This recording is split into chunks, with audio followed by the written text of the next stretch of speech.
What's up, guys? Welcome back. Today we are going to talk about program splits, an often overlooked aspect in the fitness community and something I believe is very important for having a program customized for yourself and getting the most gains that you can. So, you'll hear a lot in the fitness community that you usually get advice that your split don't matter, right? That if you manage volume and intensity enough, you can still make gains and you will make the same amount of gains that if you were doing another split.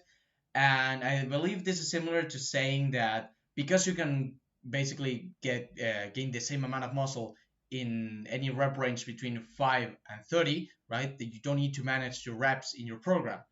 And I believe that's stupid, right? Because it's not the same to start off with a 30 repetition set, then to move on to a 5 repetition set, then to a 20 repetition set, and then ending off with a 1 rep max, right? It makes more sense to start with the lower repetitions and as as the session progresses to increase it, right? That will lead to better gains and less risk of injury. Well, the same applies here to splits, right?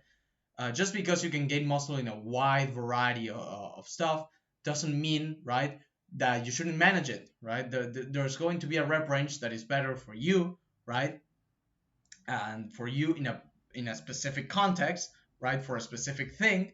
And there's going to be rep ranges that are going to be better for you in other situations. Well, the same goes with splits. Some splits are going to benefit you in some contexts, right, and other splits are going to benefit you in other contexts.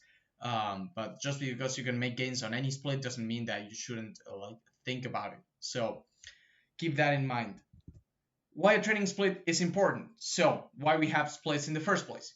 We are here bodybuilders, right? We like hypertrophy. We don't care about performance. So our goal, I'm remembering this to you, so you don't become power coppers, right? Your goal as a bodybuilder is to challenge the muscle by accumulating volume while remaining at an appropriate intensity window, RPE 8 to 10.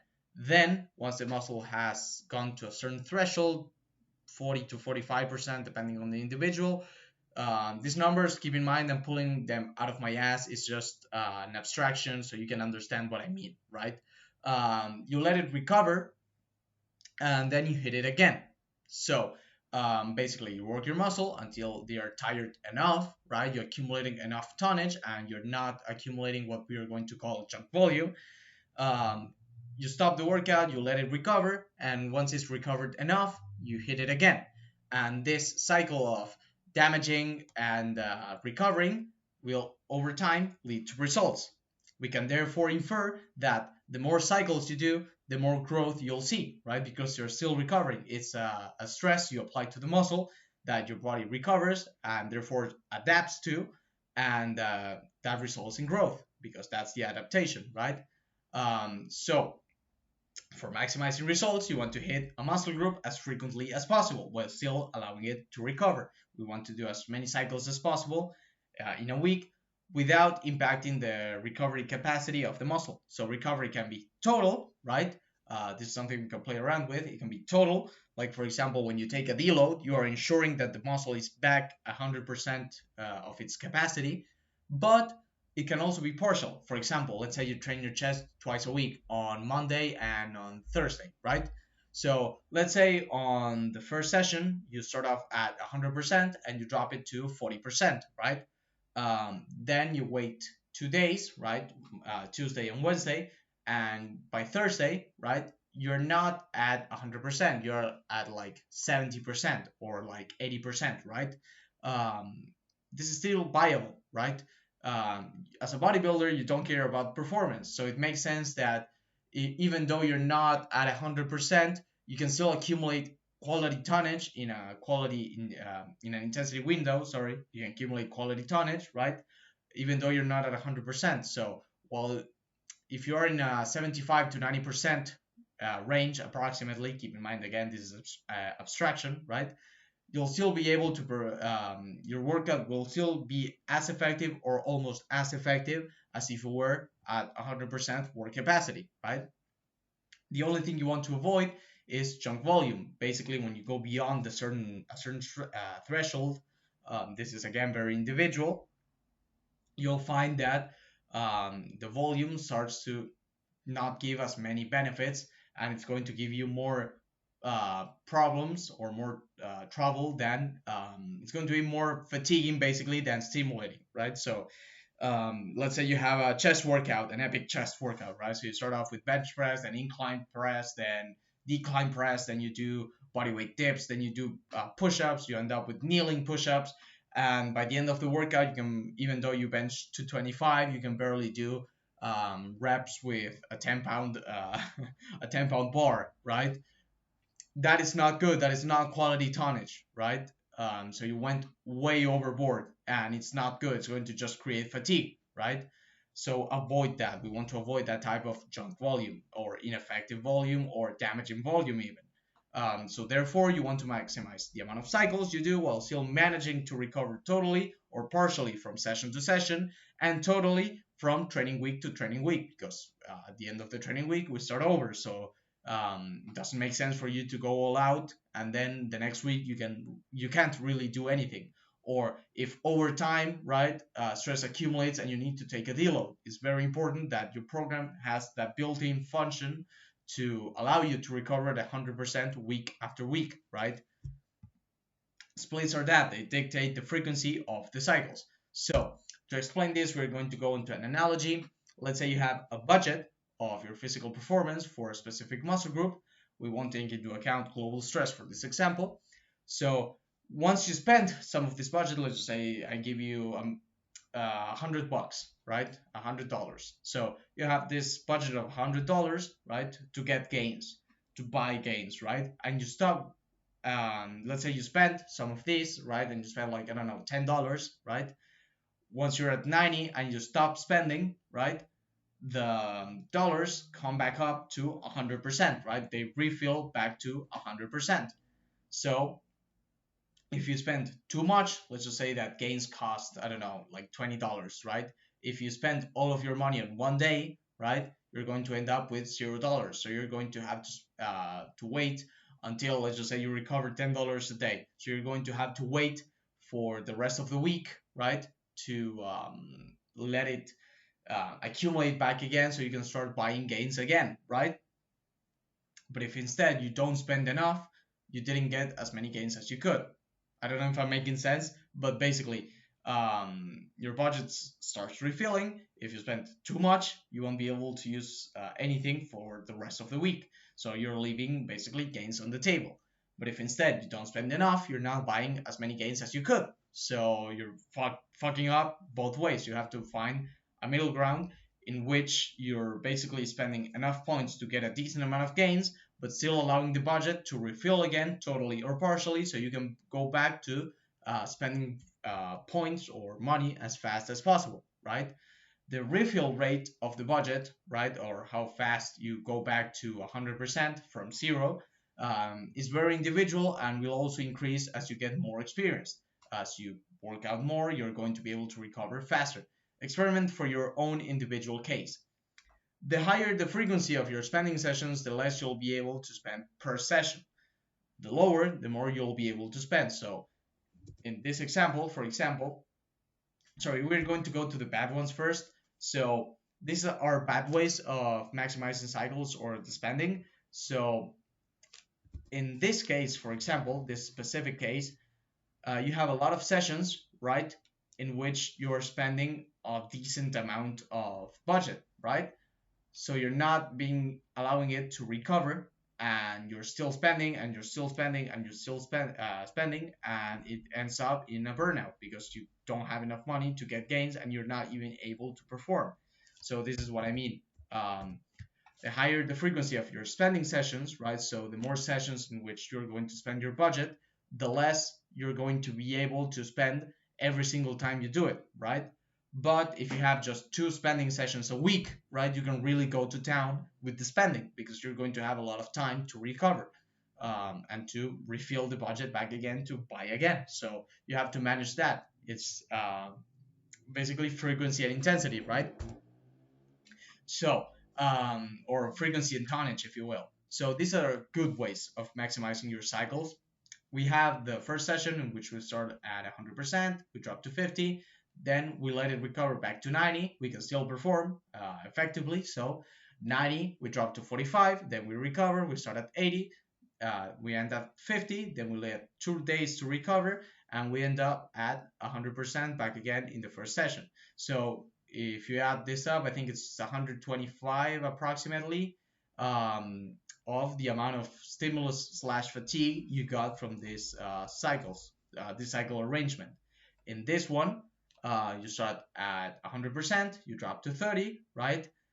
You give it 3 days, like the previous example I just gave, and you refill back to 100%, right? You're 100%, and at the end you're at 30 to 40% approximately. Then you let it rest, and the next session you're back at 100%. So in this case, it's 70% plus 70 to 60%, approximately 130, 140. So in this case, you make the most by choosing this specific split, right? For this specific muscle group with this specific recovery rate. But this is just an example, right? This is good ways of maximizing cycles. Then we have the bad ways, right? In the first one, you're leaving gains in the table. So on the table, sorry, this is on the table. So we start at 100%. We just spent 90. We then take a rest day for some reason, right? We're back at 100%. We spent 80, right? Then we let it rest again. Then we start again at 100%, and then we go down to 75%. Then we have 2 rest days, and we start at 100%. So we take 10, 30, and 55. So compare that to the previous example, and we still started at 100% of the previous examples. On this one, you cannot recover in time, leads to injuries. Also, you accumulate junk volume. In the previous one, we accumulated some junk volume, right? Because we went beyond 40%, but it wasn't significant, right? Because we were just going instead of 40 to 30. And in this case, we just may remain at 40 if you want to. In this case, we start out at 100%, then we have 20%, then we rest, we start off at 60%, and we end up at 10%. Here we're accumulating huge amounts of junk volume. Then the same one goes here, and this one is even worse because all the volume we did was basically junk volume because we start off at 45%. So, and by the end of the week, on top of that, we didn't even start at 100%. We started off at 80%. So we were pretty much fucked up. This is a downward trend, right? So eventually you won't be able to perform, and we'll need to take time off, which we don't want, of course, because the less time we're training, the less time we are accumulating tonnage. So in this case, you're leaving gains in the table and accumulating high amounts of junk volume. So we start at 100% and we drop to 0. We completely fried our chest, right? Like the bench press or the epic chest day example I gave. We give it 4 days to fully recover, right? And then we don't do anything else. We basically give it the rest of the week to recover. So yeah, we got 100%. Yeah, but of that 100%, 40% of that was junk volume, right? And compare that 60% to the immaculate here, 130%, right? That it was all high quality effective volume. So, or just compared to this one, which it was 130 approximately of effective volume. So it doesn't make sense to do this, right? And this is a very popular split. I think you can recognize it. I'm not going to mention it yet. So the fourth example is that you're never able to recover. It leads to burnout. So this is what I previously talked about. You're constantly spamming and you're unable to perform. So this is just to give you an idea. Now, on to the next thing, which is another thing we have to keep in mind when choosing splits. So we don't do this with just one muscle. This is just for one specific muscle. We have to do it with a lot of muscles, right? And because we don't have just 7 muscles in our body, we probably can confirm that you are going to have to train more than one muscle group per session, right? Some muscle groups recover and or get taxed easier / harder than others, right? This is going to depend. The frequency is going to depend on this, right? We can classify them as very resilient or very adept at recovery muscles, right? We can talk about moderate recovery muscles, and then we could talk about low recovery muscles. Some take longer, some take moderate amounts, and some take way more. So we have to find ways to pair all of these muscles that we have to work in a way that we can hit them in an effective manner while minimizing time, while allowing them to recover and maximizing their refill rates, right? So we can pack them in a way that, like, we can pack muscles together that have a similar refill rate, right? So every time we hit the muscles, right, we're hitting them with effective volume, recovered volume, in a frequent enough manner, right? How do we do it? The first part, minimizing time. So we are going to use compound movements. They will be the main thing we do, but also isolations to ensure we challenge the isolated muscles enough. So for example, let's say you're doing a bench press, right? Your triceps, right, may not get as much stimulation as you want to. So you're going to add an isolation to really ensure that you're training your triceps because you don't want noodle arms, right? Then we have maximizing refill rates. For muscles that recover fast and or take a lot of work to really tax, you should have a higher frequency, 5 to 7 times a week. 5 is the most recommended, at least for me. But if you tend to tolerate higher amounts of volume or high amounts of frequency, you can go to 7. For example, the back, this is the main one, the upper back, and the lats. Pull-ups every day for a bigger back, right? Then we have moderate, 2 to 4. This is basically all upper body muscles and the calves, except for the back, of course. And then we have the low recovery muscles, which are quads, hamstrings, glutes, and spinal erectors. If you ever train legs properly, you'll realize that your hamstrings take a while to recover, right? 3 to 4 days, so you can hit them again. The quads, also, I would say 2 to 3 days. And yeah, the lower back and the spinal erectors, it's a whole other thing. So I'm still getting, I will still recommend so you hit them 1 to 2 times a week, right? So then we have the synergy, right? Synergies can be found between compounds and isolations and compounds and other compounds. So I know this slide looks menacing, but don't worry, it's very simple. We have first the synergy of compounds and isolations. Basically, compounds work multiple muscles at the same time. So it makes sense that if you were to do on a certain day a compound that trains your chest, triceps, and anterior delts, it makes sense that you either isolate all or some of the muscles that got worked with the compound. For example, the previous triceps example with the bench press I gave, right? It makes sense that you do bench press, you also train your chest, your triceps, and if you want to isolate your anterior delts, by all means, go ahead and do it. So that makes sense. But it also makes sense that you train the opposite muscles that got worked.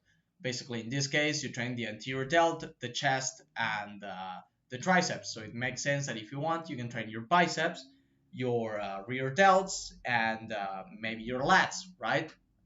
So that is basically the idea. I'm going to explain what a opposite muscle group is with the antagonistic synergy. But for compounds and compounds, there are two synergies we can point out, the complementary and the antagonistic. So the complementary, basically, compounds may work multiple muscle groups, but it's not proportionately, right? The deadlift, for example, doesn't work all of the muscles that it works in the same proportion. It's going to be mostly posterior chain, and it's not going to be like equitable to the forearm work, right? That deadlift has, or the traps, how much they work compared to the posterior chain, right?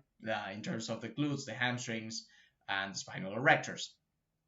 So, for example, for a bench press, the muscle that's going to have to work the most is the chest, 60% supposedly, followed by the shoulders, 30%, and then the triceps, 10%.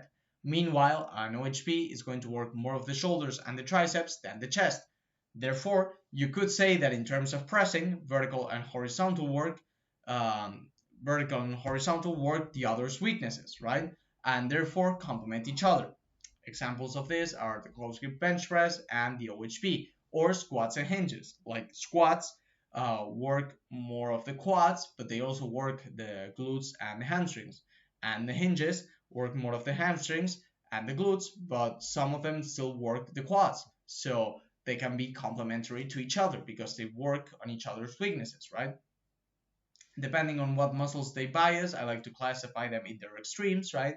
For example, a very upper back bias pull in terms of, for example, super wide grip pronated row, and lat bias, like for example, Gironda pull up, right? Or even a front lever pull up, right? That and sorry, not a front lever pull up, a front lever pull. So you have the extremes right there, and then you have in the middle a general holistic builder. For example, a chin up or a regular pull up or a wide grip pull up, right? Um, for legs, we have hinge, squat, and general. Hinge, for example, an RDL. For squat, a CC squat, for example, although that one is borderline isolation, maybe a plat squat or a front squat.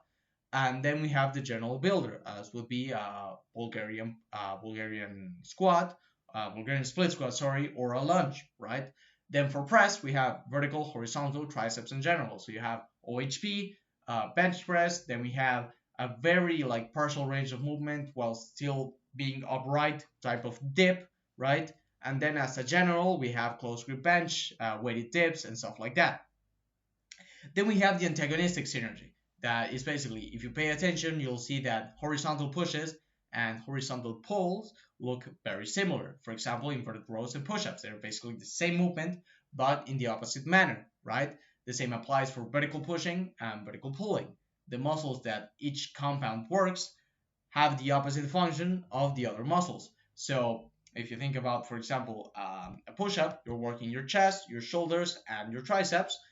But with the row, you're working your biceps, your forearms, your rear delts, and your traps, and a little bit of your back, and your teres major, which they are basically on the opposite end of your body, right? And they have the opposite function too. For example, the rear delts compared to the chest, right? One, like the chest, brings your hand to the middle of your body, and then the rear delt brings your hand from the middle of your body to outside, right? This is just an example. The antagonistic synergy is very important, since if you neglect one of the two, right, if you neglect the pull, for example, and you just do bench, like in this example, you would end up with an imbalance that could result in a serious injury and or in a very unappealing physique. For example, bench bros that fuck up their shoulders. If you go to a commercial gym, I bet my ass off you'll find at least 3 guys that fucked up their shoulders doing bench press, right? And that is because they neglected, bad technique, ego lifting, of course, but also because they neglected rear delt work, back work in general, like rowing, right? So you don't have that shoulder stability to handle the bench press, right? So they fuck up their shoulders.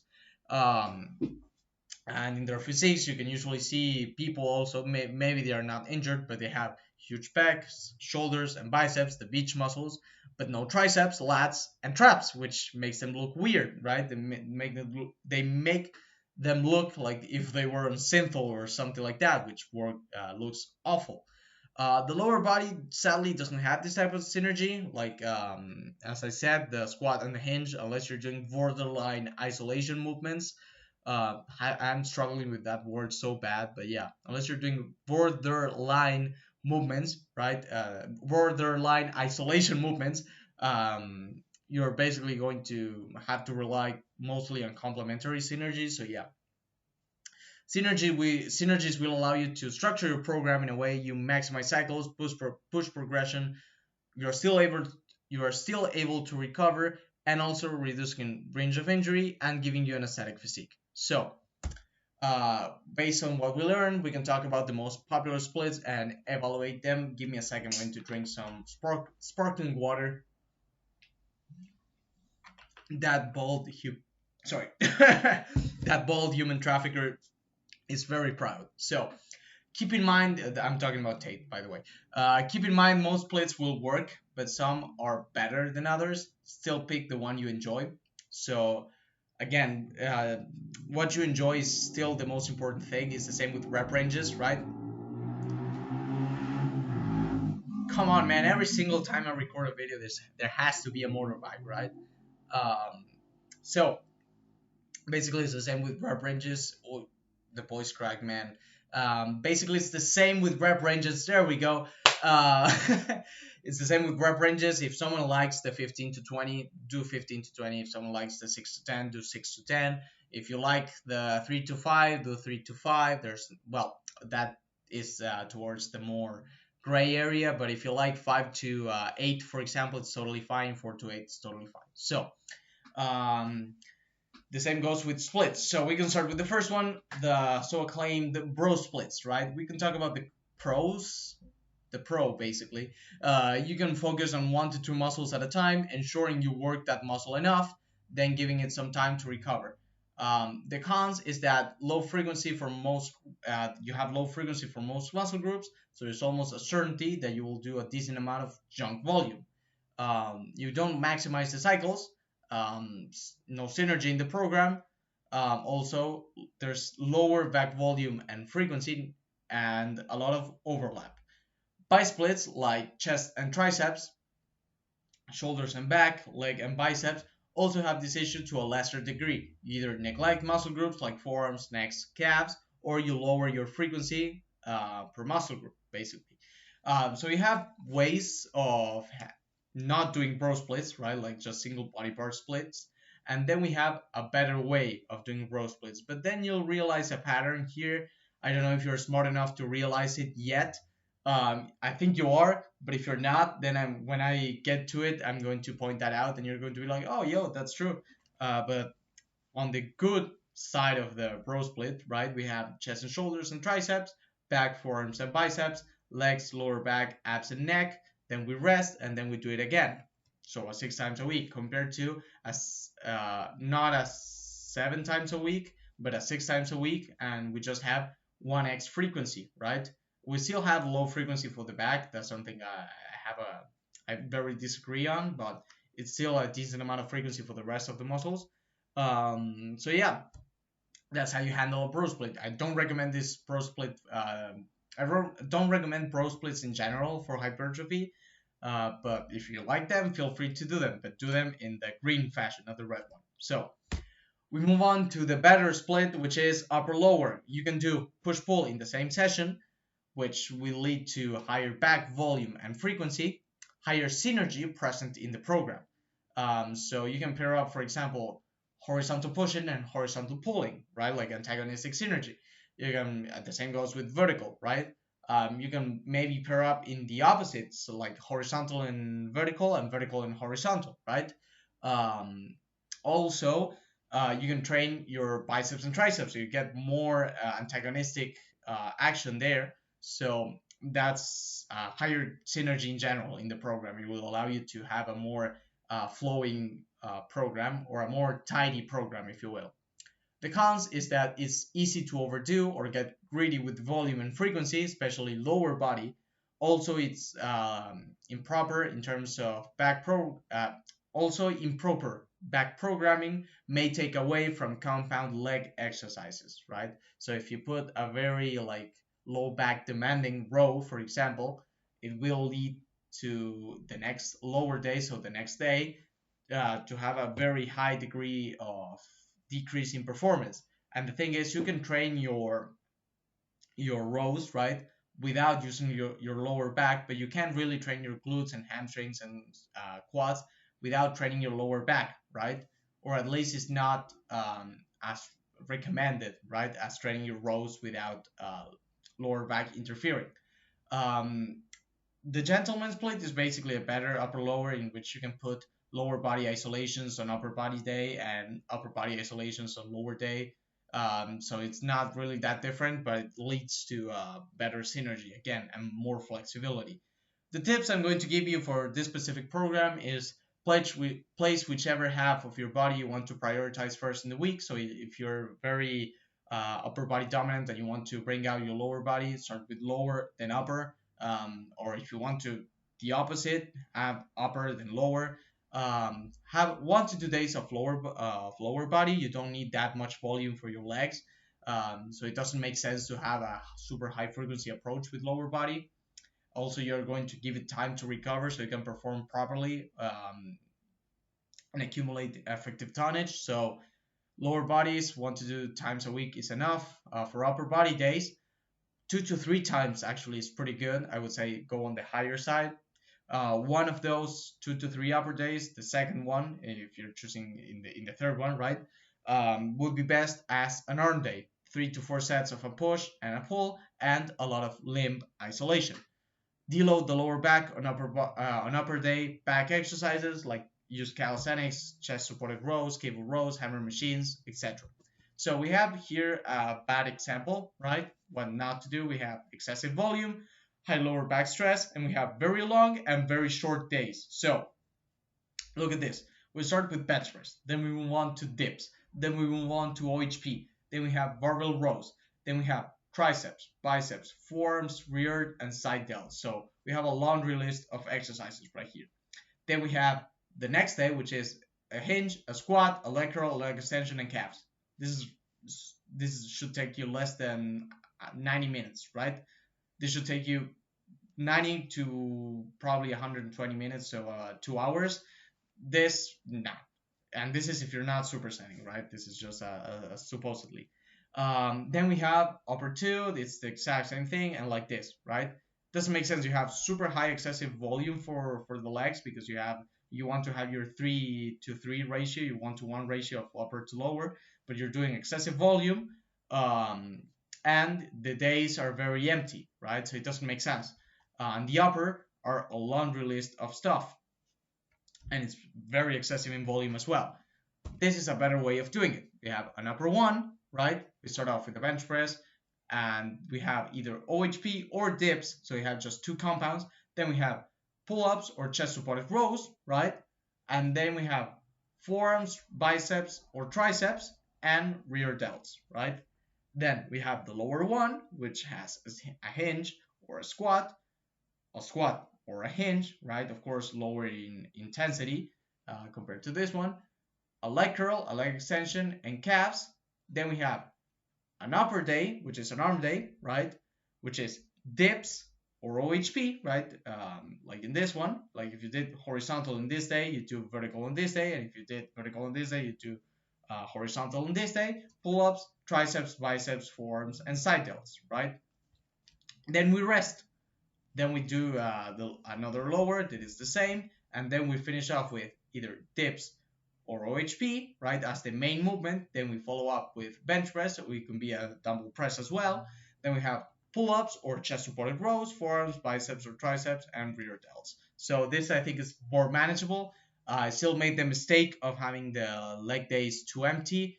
But yeah, you could adopt a gentleman split and put forearms, and if you want, even rear delts here, like this, and it wouldn't like interfere, right? So that's why the gentleman split is better. But this is still a pretty good program, a pretty decent one. There we go.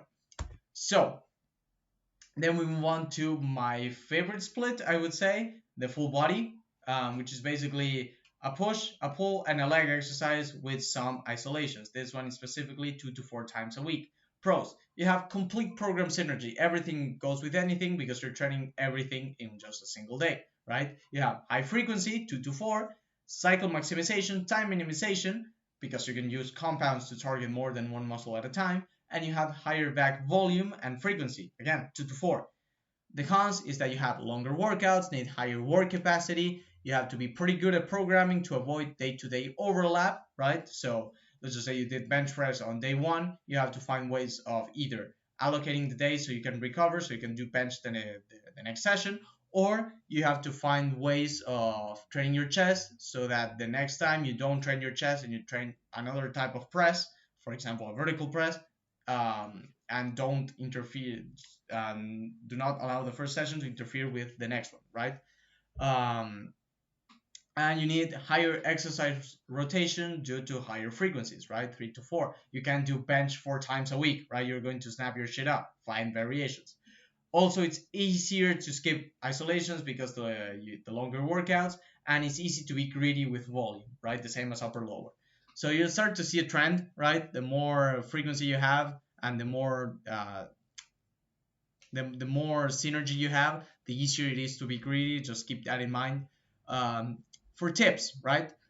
For 3 and 4 times a week, have an emphasis on each day, like chest, legs, arms, and shoulders. prioritize the emphasized muscles exercise first, right? For chest, bench press; for legs, the squat; for arms, for example, a very arm biased push or pull, right? Or you can just easily start off with isolations, right? Then you have your shoulders, etc.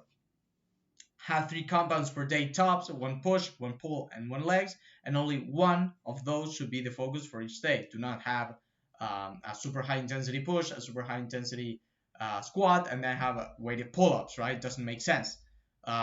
Also use supersets: biceps and triceps, calves and forearms, push and pull, hinge and leg extension, rear delts and forearms, right? Leg extension in terms of isolation, right? Trying to include at least, this is at least, one horizontal push and pull, one vertical push and pull, one hinge, one squat, and one isolation for each neglected muscle group, right? Then we have low and moderate rep and moderate to high rep rate. So you have basically for 2 times a week, you have a low and a moderate rep. So you start at like 4 to 8, and as you go on, you end up maybe at 6 to 12. So this is one day, and then the other day of 2 times a week, you start off at 6 to 12, and then you end up maybe at 15 to 20, right? This is basically the structure. For 3 times a week, push pull legs, compounds should rotate between emphasis days. So, for example, for push, you have a day where you do heavy push, right? You have lower reps. Then you have the next day is a light day, or the next time you train your chest, or the next full body session is going to be a third fiddle day in which you train lighter, right?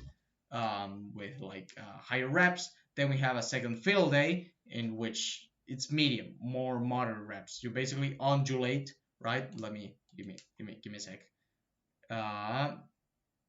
There we go. You basically undulate, right, the intensity of the exercise.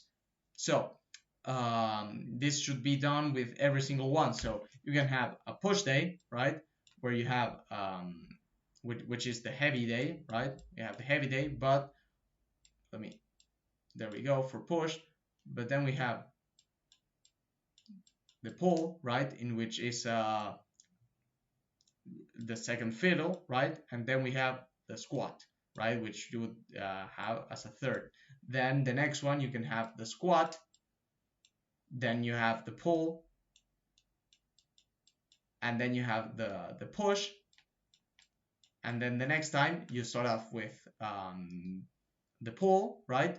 And sorry, there we go, the pull, then you move on to the push,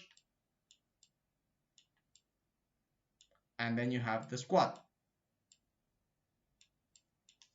See what I mean, right? Well, in this case, you should have the squat here, but you get what I mean, right? You basically emphasize different things on different days, and you do different rep ranges depending on which day. So for full body, we have, give me a second, I'm going to change I don't want to draw on this one. There we go. For full body, we have 3 times a week. We have badly placed days, so we have 3 full days in a row. Then we have 4 rest days, which makes no sense. A bad rotation, basically no rotation at all. No emphasis on anything, excessive volume and exercises. So we have a laundry list of exercises. I exaggerated this on purpose, by the way. But yeah, you can see why it's wrong here. Then we have the better full body, right? We have supersets, of course. So we start off with a bench press and supported rows, right? So we do not tax the lower back. Then we have Bulgarian split squats, right? And or RDLs, right? And triceps. And then we finish off with biceps and neck. Then we have a leg focused full body workout in which we start off with a squat or a deadlift in low reps. Then we have the push and the pull, right? Then we have the leg curl or the leg extension, one of those, and forearms, right? And then we end up with rear delt and side delts and calves. Then we have the arms focus day in which we have dips or OHP, barbell rows or chin-ups. Then we have triceps, biceps, abs, leg. Basically, this is leg curl or leg extension or chest isolation. So as you can see, we basically have a certain focus on each day, and it allows us to basically position that most important thing first, but also still manage to make the rest of the program flow properly and make it time efficient. So this is full body 3 times a week or 2 to 4 times a week. We have now full body 5 times a week, 5 to 7 times a week. Shout out to Oscar. So you have pros, the same as the previous one, but more. So and also shorter workouts because you have to spread your volume over a higher surface area, right? Sorry, I'm going to drink. I'm dying out here. There we go. The cons. You have to be really good at programming to avoid day-to-day overlap. Needs even higher exercise rotation, and it's easier to skip isolation. It is way too easy to be greedy, right? This is just to keep in mind always when you're doing high frequency. You either do high frequency or high volume because otherwise your intensity is going to take a hit, and we don't want that as a bodybuilder. So either do high frequency or high volume. High volume for you can mean a lot of things, right? But you get what I mean. Tips. Same as the previous one, but also find ways to bias a lot of different parts with different compounds of the same category to fit the bias. For example, a chest focus day should have only a decently or very chest bias compound like ring push-ups, while shoulder focus day should have a decently or very shoulder focused compound, right? We don't want holistic builders unless we have a day where we specifically do a holistic builder and we have to structure the days that are adjacent to the holistic builder day to avoid overlap, right? Alternation is key, horizontal and vertical, so you can alternate horizontal and vertical pushing, for example. Squat and hinge, you can alternate those, curl and extension, and also be very conservative with, this is basically alternation between complementary synergy, right? You can alternate between those. Be very conservative with per session volume unless you want to emphasize something. 2 to 4 sets tops, right? So unless you want to emphasize, for example, your back, do not go higher than 4 sets. Do not, because otherwise you're going to start to sandbag and you're going to either impact your next workout or you're going to have to basically sandbag, yeah. Then for 2 times frequency adapt muscles, find synergies with the days, and the remaining days place the alternate of that muscle. For example, days 1, 3, and 5 have horizontal push, so days 2, 4, and 6 have vertical pushing. You can see this in my full body 6 times a week program, right? This is a bad thing. I think I'm exaggerating a lot, but you know what is wrong with this. This is a better full body workout 5 times a week, right?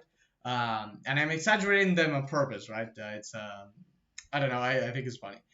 So we have the biases, right? So we have a chest focus. We start off with ring push-ups and a diagonal pull. Then we have RDLs and rear delts. This is basically my basically this is the oh man, the Ouroboros program, but I removed one of the days and I added leg focus DL, leg focused days, which you start off with a deadlift or a squat. For normal people, this is good. For me, it's not.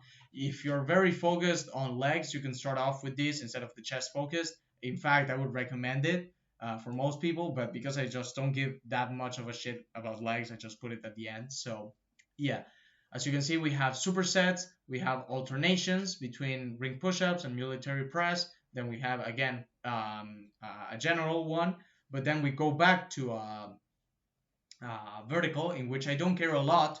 I'm gonna be honest, for me at least, if I'm going to have overlap from the dips to my OHP, I don't really give a shit, so it doesn't really matter for me. Then for back, we have diagonal pull, which is for lats. Then we have supported rows, which is for upper back. Then we have a general builder. Then we have again, we have lats again. Lats recovered from this and this, right? So we have the diagonal pull, and then we go back to upper back, right? The same goes with RDLs, right? And then we have Bulgarian split squats, and then we have the deadlift or the squat, right?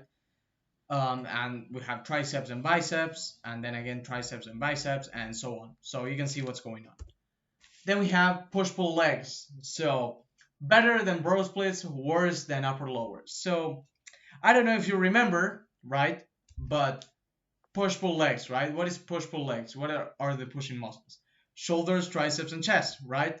What are the pulling muscles? Forearms, biceps, and the back. Does it sound very familiar? Let me just. So you can see now that this is basically not a bro split, it's a push pull legs. So just to point that out, the bro split has so little synergy that you literally have to choose another split to make it work. So I found that pretty funny. I did not do this intentionally, it just happened. Um, the pros is that it's the same as bro split, but replace muscles with movement patterns. Therefore, we could say it's a little bit better. It is, since you have at least 2 times a week frequency for most muscles, also higher synergy than bro splits.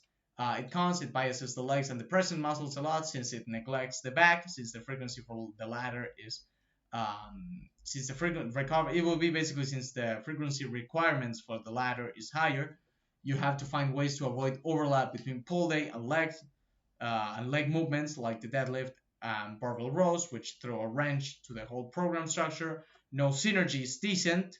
Synergy, pardon, sorry. Is it? Pardon. Synergy is decent, but definitely not ideal, right?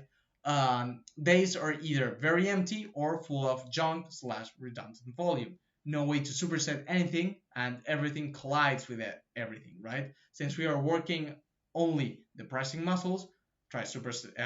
Yeah, no way to superset anything. Everything collides with everything. Since we're going only the pressing muscles, you shouldn't try basically supersetting OHP and bench. Workouts take longer.